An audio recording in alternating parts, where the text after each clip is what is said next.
pagi, Sir. Pagi, Mem. Terima kasih ya, Sir, untuk waktunya sudah bersedia untuk saya wawancara ini. Jadi begini, Sir, ada beberapa hal yang ingin saya tanyakan tentang pengambilan keputusan selama ini, Sir.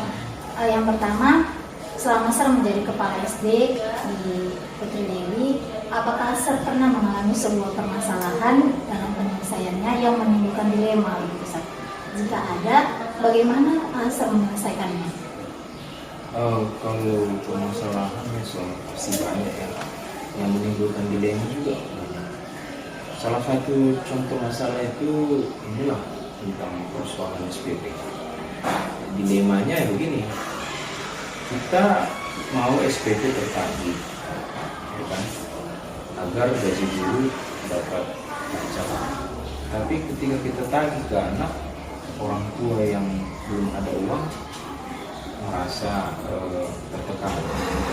Tapi di lain sisi gaji guru terancam. Nah, jadi bagaimana menyelesaikannya? Ya bagi saya menyelesaikannya itu selalu win-win solution ya. Win-win solutionnya artinya si gurunya tidak terancam gajinya, si anaknya atau si orang tuanya ya dapat membayar dengan baik. Ya biasanya itu saya akan cari cara yang paling sedikit menimbulkan resiko. Ya untuk dalam kasus ini contohnya ya si anak tadi ya kita buat semacam tindakan pencegahan lah, sehingga tidak ada SPP yang banyak-banyak ya kan. Di guru ya di gurunya kita ada juga kita bilang kemungkinan gaji kecil tidak lancar ada, tapi kita minta juga guru untuk mendorong anak-anak atau orang tua untuk membayar. Jadi di kedua sisi ya saya buat penanganannya sehingga bisa tercapai lah di satu sisi untuk bisa membayar dengan baik, satu sisi juga Berarti win-win solution ya, Sir, ya. Begini, Sir, kami kan di Kantor Penggerak Ilmu Pelajar Kabul terdapat dua jenis dilema. Itu adalah dilema etika, di mana merupakan kebenaran melawan kebenaran. Kemudian ada bujukan moral yang merupakan kebenaran lawan kesalahan. Kalau menurut Sir, Sir, selama ini bagaimana Sir mengidentifikasi kasus-kasus yang muncul yang mana merupakan dilema etika atau bujukan moral, Sir? Ya, sebetulnya untuk mengidentifikasi ini nggak terlalu sulit ya. Ya paling butuh analisis kecil aja. Seperti kasus yang saya katakan tadi kan kita periksa lah apa persoalannya, apa titik poin dari persoalannya kan. Persoalan ini kan tadi SPP mandek ya kan. SPP mandek apa persoalannya? Rupanya orang tua tidak disiplin membayar atau juga si guru kurang sering mengingatkan ya. Jadi gampang sih itu mengidentifikasinya, hanya butuh analisa kecil-kecilan aja sebetulnya. Dan juga butuh kerjasama juga dengan guru-guru kan. Kita di sini satu tim kan, ya pasti akan saya guru soalnya. Berarti kalau untuk kasus yang SPP tadi itu merupakan dilema etika ya, Sir? Iya.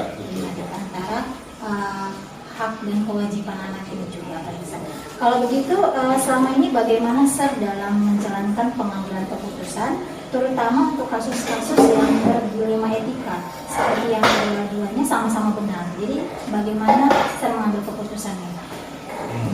Tadi yang saya katakan sudah saya sempat katakan tadi, saya akan ambil keputusan yang paling sedikit menimbulkan risiko. Ya, jadi keputusan yang menimbulkan risiko besar akan saya eliminasi. Jadi memang ketika dalam mencarikan solusi dari persoalan, ya, pasti kan banyak solusi-solusi yang muncul kan. Nah, nanti dieliminasi lah itu solusi-solusi yang menimbulkan risiko yang besar. Tersisa nanti solusi yang menimbulkan risiko yang minim. Nah itulah yang saya ambil, dan untuk memutuskannya ya saya juga butuh pendapat dari rekan-rekan guru, rekan-rekan tim untuk menguatkan saya. Selanjutnya, Sir, apa langkah-langkah atau strategi yang biasanya Sir lakukan untuk menyelesaikan masalah yang merupakan dilema etika tadi? Langkah-langkahnya. Ini lebih kepada spesifikasi langkahnya. Yang pertama kan tadi untuk menyelesaikan ya. Menyelesaikan ya. Nah, jadi masalah muncul, kita identifikasi lah, kan ini persoalan apa. Setelah dapat, lalu kita analisa persoalan ini, apa penyebabnya, apa akibatnya juga dari masalah ini. Setelah diidentifikasi, dicari, lalu kita carikan solusinya atas persoalan ini. Seperti saya tadi katakan, solusinya pasti banyak. Setelah dapat solusinya yang banyak tadi, kita eliminasi lah yang mana yang paling menimbulkan risiko, paling banyak menimbulkan risiko. Setelah dieliminasi, tersisalah nanti satu keputusan yang mungkin walaupun di dalam dilema etika tidak ada keputusan yang betul-betul mengenakan, pasti ada namanya dilema kan. Nah, jadi setelah dapat itu, untuk mengamankan kembali ya saya akan berkomunikasi kepada rekan guru dan kepada orang tua yang semua lah yang terdampak terhadap keputusan itu, sehingga nanti ketika keputusan itu dijalankan semua memahami, semua mengerti, jadi risiko yang tadi ada bisa dipahami dan bisa dimengerti.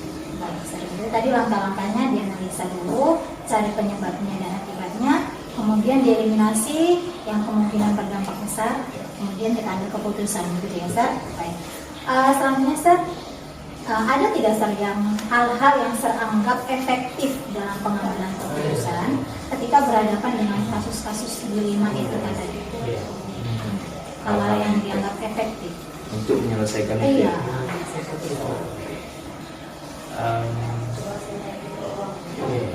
Hal-hal yang efektif ya. Biasanya sih yang paling efektif itu adalah ketika berdiskusi lah, diskusi dengan rekan-rekan satu tim. Paling enak sih sebetulnya, paling efektif, karena kalau diskusi tidak hanya ide saya yang muncul, tetapi ide rekan-rekan tim juga muncul. Itulah yang nanti memperkaya ide sehingga untuk memutuskannya lebih mudah. Kemudian, Sir, adakah yang menurut Sir itu merupakan tantangan dalam pengambilan keputusan?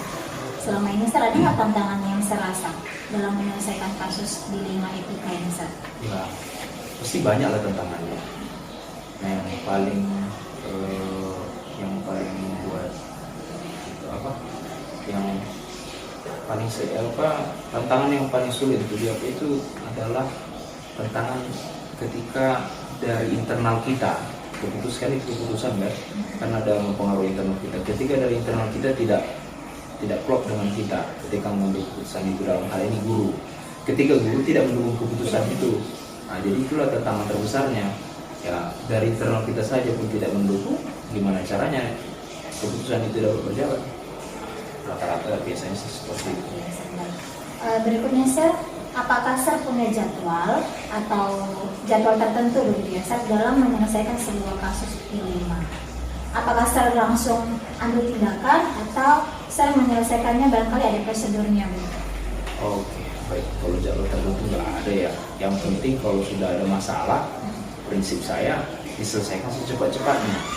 Hanya memang tidak langsung ketika masalah itu muncul pada saat itu langsung diselesaikan. Karena kan harus hati-hati juga. Tadi ada prosedur yang saya katakan tadi kan, langkah-langkah tadi ya itu dijalankan. Ya mungkin akan membutuhkan waktu, tetapi tidak ditunda-tunda, tapi langsung dikerjakan. Hanya berproses saja. Berarti tergantung masalahnya gitu ya, Sir. Kalau masalahnya bisa langsung diselesaikan, ya.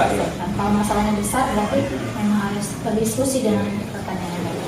Kemudian, Sir, adakah seseorang atau faktor yang selama ini dapat mempermudah Sir dalam mengambil sebuah keputusan untuk menyelesaikan kasus-kasus dilema etika tadi, Sir? Seseorang. Seperti mungkin yayasan atau rekan-rekan yang lain.